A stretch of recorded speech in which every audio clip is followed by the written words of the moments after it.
So the difference is stories are here and they go off. They're 24 hours and they go away. So that would be like your most casual content. Okay. You're out to dinner and it's dessert night and you're doing a video, someone singing happy birthday in low quality. It doesn't really matter. You can get away with that. It's like the most authentic style of posting. It's the day in the life behind the scenes. And it goes away in 24 hours. So audio doesn't matter as much. Unless you're doing like a commercial or something. And the visual doesn't matter as much. Because a reel is kind of like, it's your wall. People are going to see what's on there. So you want that to matter a little more. So the visual quality nowadays, everyone's shooting 4K, phones with 4K.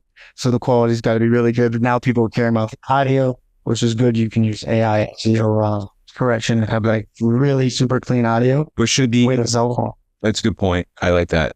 Should the story be on brand more than the grid, or should the grid be more like an on brand for what you're doing? Like, I would do the grid. I would use a story as like a net to like capture people. Got it. Because people get tired of like being sold or commercialized. Like everyone's doing that. They want to know who's the face. What's the story behind the brand?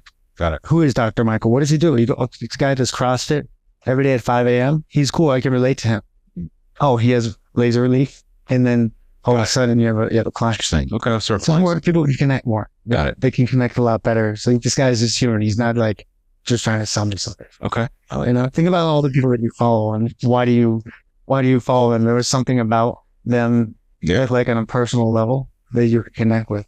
So you can do the post of ads and stuff, but make sure, what is my post? Is it giving information or is it telling a story? And I would go more on the story side of things. It's more engaging. More engaging, testimonials, and then people that are interested in, when you're interested in something, that's all you need. You'll seek it out. You'll go online. You'll go to Amazon. You'll click on links. True. You'll find out, like, who's this person speaking? They're a good speaker. And you'll find out who it is. You don't even need them to leave a link or... It's a good point. You'll seek them out. Right. Or you don't even need them to say, buy my book, and they have their just book sitting here for sale. Like, you're going to want to buy the book. So add the value and tell the story. Okay. And make it less, like commercialized. Okay. Like I remember I was doing photography for this place called The Venue in West Point Beach. It was a badass music venue. They had like $1 million sounds. Wow. I did that for about 6 months and I was posting all these cool like local bands that were cover bands. And I was posting those and kind of like really displaying the whole venue for customers to come in and see the bands. And then right when I left, bless her soul, the girl that was the owner's daughter, she took over social media. After that, every post was like oh, so-and-so's performing tonight. And it was just like a poster of the band performing. And it looked like just a bunch of Google images. Oh, man. There was no like character. You didn't see the inside of the place. They weren't videos. It wasn't telling a story. It wasn't captivating. It was like, oh, hey, there's a band coming. Oh, hey, there's another band coming at this time. Another band coming in. You would just scroll through it. It was really like, it was like the calendar for when bands are coming, as opposed to like, this is what you're going to feel and experience when you're there. Okay. So like I would do like, let's storyboard a quick commercial for a post. Okay. I would, you want to play to people's hearts, right? So let's Kindra Hall. Okay. Stories that stick. She talks about there's 4 components to the story. First is you got to have identifiable characters, right? Who are the characters of the story, or what is the character of the story? Like the laser is the character of the story. They got to be identifiable. And then there's got to be some form of authentic emotion. That would be the testimony. The lady, right? She came in, she was in a lot of pain, and then you guys gave her relief. But it's not like a hired actor. It's like an actual person that really. So there's a little emotion attached to it. There's a lot of emotion attached to it. Then there has to be a specific moment throughout the story. Like there's this turning point when she was like, I had enough.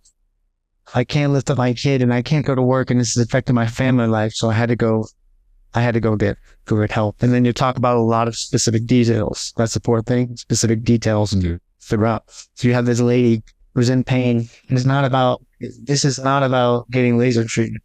The story is about a lady that was in pain and couldn't play with her kids and now she can play with her kids. So Kindra talks about there's 3 acts to every story. You have the normal, which is this lady who's suffering when she's in pain. And then you have the like a catastrophic event or something extreme that happens. That's the catalyst for change. And then you have the new normal. So you just follow those 3 steps and throw in those 4 components, the story. Okay. And then at the end, maybe you don't even talk about the product until the end, just your leaf now comes off. Yeah. Because you're selling I like that. Now you're selling something bigger. People can relate to this. Dr. Michael Rubenstein here, helping patients ditch the drugs and skip the scalpel, 1 laser pain center at a time. And if you want to watch more of this podcast, click right here. There's a lot of hidden gems in here, a lot of golden nuggets for you to use in your daily life. Don't be short with yourself. Click here. Don't be dumb. Get knowledge right here. Click, click, click.